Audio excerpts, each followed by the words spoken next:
16 Minutes of Care is a podcast based on the CARE principles, a strategic framework that reveals how brands create impact by caring and, as a result, grow their business.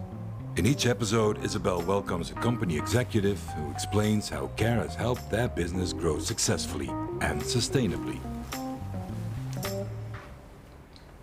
Welcome to 16 Minutes of Care. Today I have Deborah Dunsire. She is the CEO of the Danish pharmaceutical company Lundbeck. And in this episode I'm diving into sustainability and care for the planet at Lundbeck. Welcome, Deborah. Hi Isabel, good to be here. Great to have you here. Every company today is working on sustainability and care for the planet. It's becoming the law. There's a lot of regulations coming at us. You are a global company, you're represented in more than 50 countries. When you look at sustainability efforts, which country, in your opinion, is really taking the forefront? Well, I think the Scandinavian countries have really been pushing the forefront for a long time, and I think Europe as a continent is really moving the fastest, and that's great to see.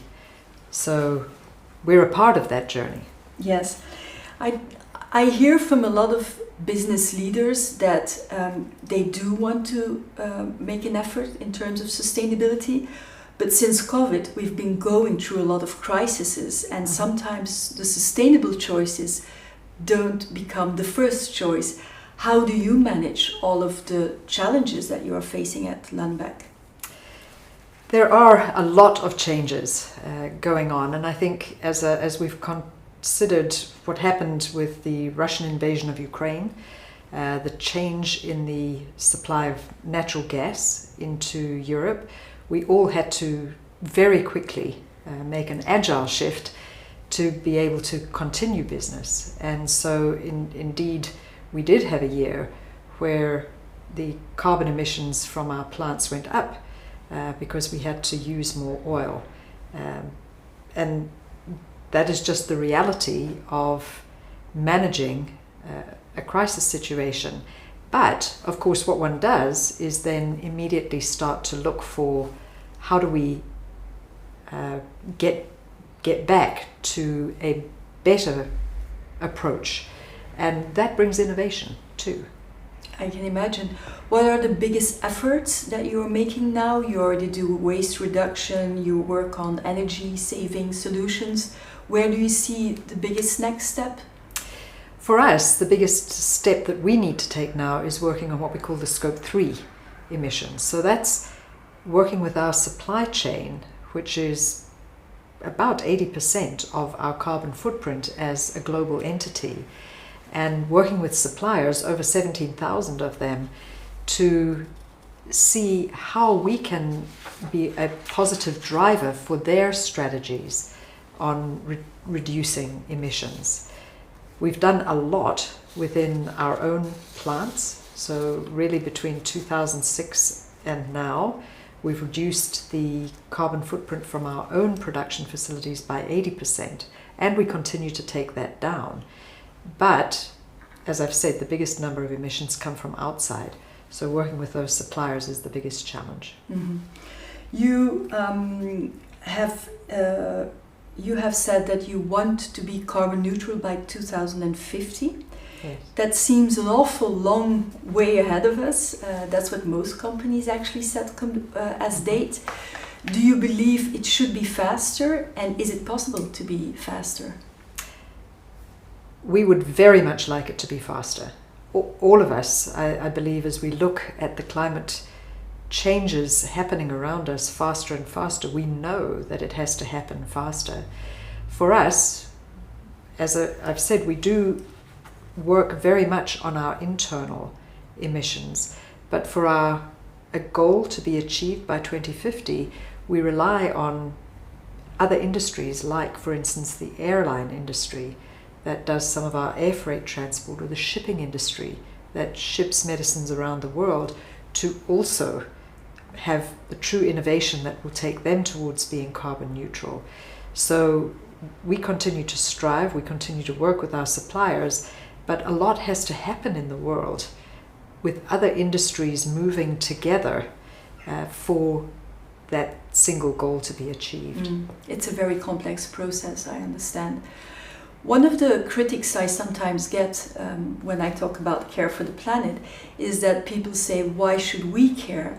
Because yes, we can have the Green Deal in Europe, but if the rest of the world doesn't follow, it will never happen. How do you react to that? Well, I say we are one planet, so there is no isolation possible.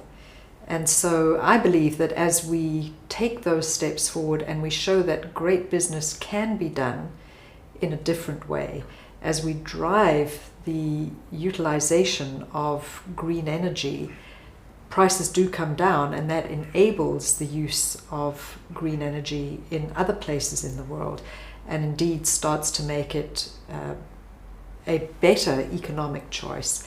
So I think change always comes from the leaders, and we need to lead, because without leadership, the world will simply crumble. Exactly. So again, it's about leadership. I fully agree.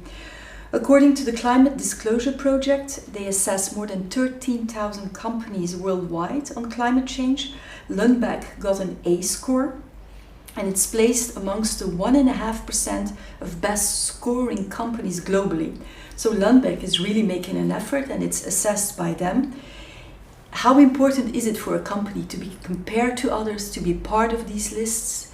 Does it matter? Well, I think in life, competition does matter. Think about sprinters.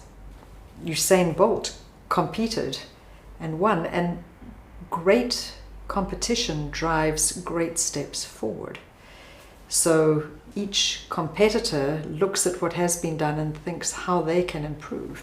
So I do believe that competition and measurement is good. I also believe as a business principle that what gets measured gets done. And so being measured against standards sets goals and targets that holds people accountable. Mm-hmm. So I'm a great believer in measurement. Mm-hmm. According to a lot of research, about 42% of all campaigns and all communication about sustainability can really be considered greenwashing. Due to that, a lot of consumers and civilians have disconnected from the subject. Should brands be more honest about where they are, and what is your opinion about this? I think a lack of transparency can only hurt. So I would like to see brands, companies being very honest about the challenges, about solutions that they've found.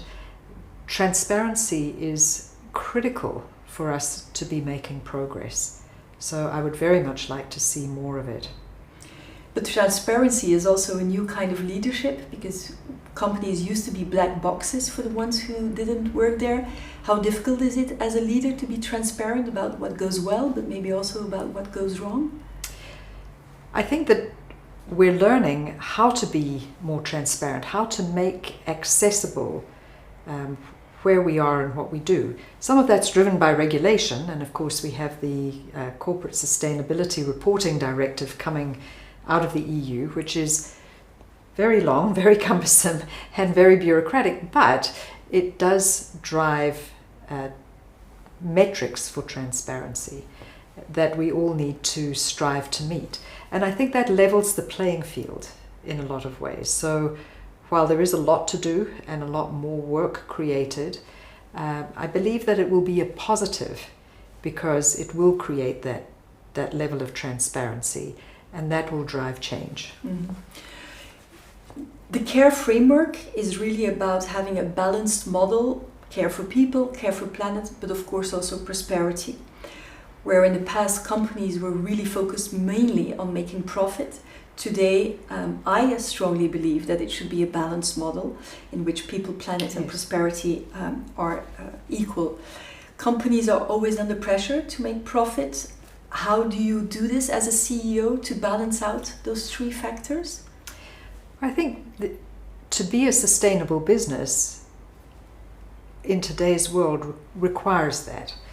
So the the profit being made will only be sustainable if we are great members of the community and we do take care of people both in our company and outside it, but also if we together can work on changing the outcome for our planet. So I think it's taking the long view that enables one to say it is essential for the business long-term sustainability to take care of all of those three aspects. Mm-hmm. Do you feel pressure from the short term, from shareholders, from the stock exchange markets, to make profit and to maybe sometimes cut corners, or are you allowed to see the long term? Well, I think particularly in Denmark, we have the model of foundation ownership. So 70% of our company is owned by the Lundbeck Foundation. And they take a view, the company has been in existence over 100 years. Their view is we need to be existing in the next 100 years. So they do take a long view. Of course, they also demand performance. But that gives us a basis for a long-term view. But what's really interesting in the current days is the public shareholders are also beginning to set demands that we demonstrate that we are able to care for people and the planet also. So I think about BlackRock, one of the major holders of equity around the world, Norge Bank, another major holder of equities around the world, are setting very clear frameworks that they want to drive companies to invest behind the planet and people. It's true. Change is coming. Yeah. It might be a bit slow, but it's definitely coming. So I do believe that it's the only way forward. What are for you the biggest challenges to become more sustainable and to really go ahead with your ecological investments? What is the biggest challenge? You know, for us within our business, one of the things that we focus on is circularity, and so we recycle a lot of the organic solvents that are used in the chemistry to make medicines. We can do more of that. There's always the low-hanging fruit, and we recycle now almost 80% of our solvents. That last 20% can be more challenging, but we keep innovating around the processes. So, for instance, one of the things that we use is palladium. We've found a mechanism to recycle about 75%. But the more you've done, the harder the next bit is. But we can keep innovating around that. One of the other areas of circularity for us as a pharmaceutical company is recycling of primary packaging. We may pack in plastic blister packs or bottles. Those can't be recycled if they've touched a medicine. So how do we think creatively? How do we innovate around managing that aspect of circularity? And then outside of our walls, where about 80% of our emissions sit in our supply chain, working with suppliers is going to be the most impactful thing we can do for the vast amount of our carbon emissions. So when we do a request for a proposal from multiple suppliers, one of the considerations is that suppliers' activities on their carbon footprint. Are they active in reducing their carbon footprint? What is their carbon footprint?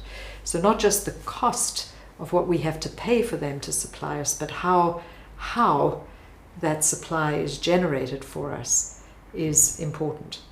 So for instance, we have clinical research organizations that help us field our clinical trials in multiple different countries around the globe.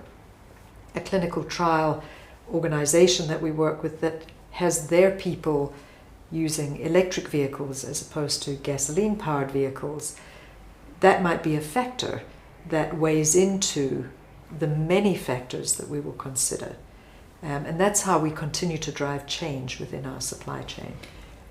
technology is definitely helping and innovation is definitely helping. One of the things I also read is that, for instance, there's a lot of digital consultations now also with, for instance, with doctors. Is that something that you will continue as well? Yes, you know, obviously doctors will choose whether they use that, and I think it is a very positive thing on the people's side that it makes care more accessible for patients. We also, within our clinical trials, are trying to use that for making clinical trials more accessible to patients. One of the key things that we think about in sustainability is that diversity. Are we getting diverse populations included when we test our medicines? And using digital technologies that allow consultations over a distance, that people don't have to travel to a particular site, can open up that diversity of access to the clinical trial, as well as having an impact for the carbon footprint of the clinical trial. Totally. And that's actually related to empathy, by showing more empathy to everybody who needs access to healthcare and mental health care. Totally. We are again already at the last question, Deborah. What is your biggest dream, if you think about care for the planet, that you would still personally like to realize at Lundbeck? The first thing I'd love to see, and it's maybe not just for Lundbeck, is the passion that we have at Lundbeck to be replicated around the world, because we need to work together as a planet. My second passion for us personally at Lundbeck is to see access to medicine more equitably globally, particularly in low and middle income countries, and that's something that we're working actively on. Great. That's a beautiful dream that you are going to realize. I'm pretty sure about that. Thank you so much, Deborah, for joining 16 Minutes of Care. Thank you at home for watching. Thank you for listening. Take care.